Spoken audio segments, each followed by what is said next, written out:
जरा सोचिए, अगर आप समुंदर के बीच फंसे हों, चारों तरफ सिर्फ पानी, तेज हवा, ऊंची ऊंची खतरनाक वेव्स, धीरे धीरे सूरज डूब रहा हो और ठंड इतनी कि हाथ पैर सुन्न होने लगे, और आपके सामने आपके 3 बच्चे हों, एक 13 साल का बेटा, एक 12 साल का बेटा और एक सिर्फ 8 साल की नन्ही बेटी। तभी हालात आपसे ये सवाल पूछें, अब फैसला करो, एक को भेजो ताकि बाकी 3 बच सकें या फिर सब यहीं मर जाएं। बताइए, क्या कोई माँ इस सवाल का जवाब दे सकती है? क्या कोई माँ अपने बच्चे को समुंदर में भेजने का हौसला रख सकती है? और अगर वो बच्चा वापस नहीं लौटा तो क्या वो माँ जिंदगी भर खुद को माफ कर पाएगी? ये कहानी है जोएन एप्पलबी नाम की एक माँ की और उसके 3 बच्चों की। जगह क्विंडलप, वेस्टर्न ऑस्ट्रेलिया, जो कि पर्थ से करीब 200 किलोमीटर दूर है। एक फैमिली हॉलिडे, एक नॉर्मल फ्राइडे आफ्टरनून, जोग्राफ बे का शांत सा पानी, 2 इन्फ्लेटेबल पैडल बोट्स, एक कयाक और बच्चे मस्ती में, हंसी मजाक, फैमिली बॉन्डिंग। सब कुछ इतना नॉर्मल था कि किसी ने ये सोचा भी नहीं था कि अगले कुछ मिनट जिंदगी और मौत के बीच का फासला बन जाएंगे। शुरुआत में पानी शैलो था, बच्चे थोड़े आगे बढ़ गए,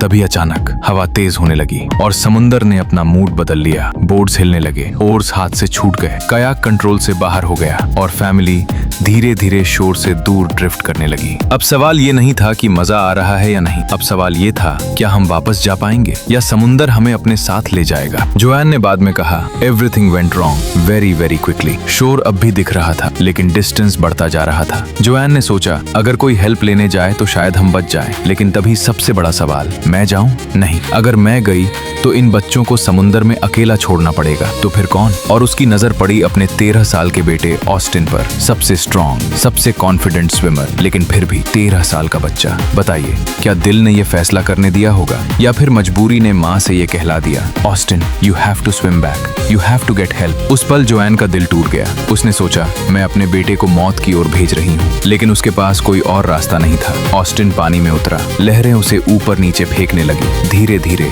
वो माँ की आंखों से ओझल हो गया और वहीं से माँ के दिमाग में एक ही सवाल घूमने लगा, क्या वो जिंदा है? क्या मैंने उसे खो दिया? क्या ये मेरा सबसे बड़ा गुनाह है? ऑस्टिन तैरता रहा, ठंडा पानी, तेज हवा, ऊंची वेव्स। उसका शरीर थक रहा था, पैर जल रहे थे, सांस टूट रही थी, लेकिन उसके दिमाग में सिर्फ एक तस्वीर, मम, बो, ग्रेस। उसने खुद से कहा, I can't stop, if I stop they die. 4 kilometre swimming. सोचिए, जिस बच्चे को पहले 350 मीटर तैरना भी टायरिंग लगता था, वो बच्चा 4 किलोमीटर तैर रहा था। क्या ये ट्रेनिंग थी या फिर माँ का प्यार? सूरज डूब गया, पूरा अंधेरा, ठंडी हवा हड्डियां चीर रही थी। जोएन लाइफ जैकेट्स पहने अपने छोटे बच्चों को पकड़े हुए थी। एक बड़ी वेव आई, बोर्ड पलट गया, बच्चे पानी में गिर गए। ग्रेस चीख रही थी लेकिन बो की आवाज नहीं आ रही थी। बताइए, एक माँ के लिए इससे बुरा पल क्या हो सकता है? जोएन ने कहा, it was an absolute nightmare. किसी तरह ऑस्टिन शोर तक पहुंचा, उसके पैर जमीन पर लगे और उसने सोचा, am I on land? Is this real? लेकिन कहानी यही नहीं रुकी।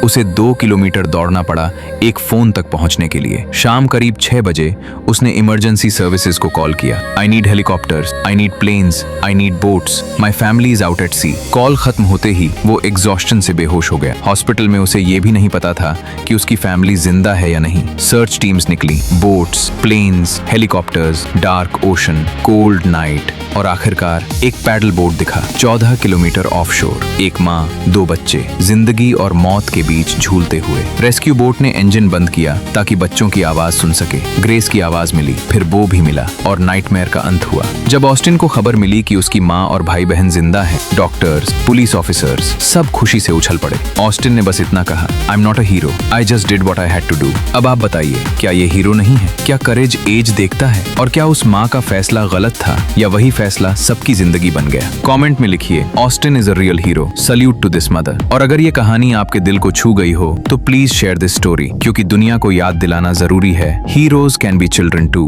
करेज हैज नो एज।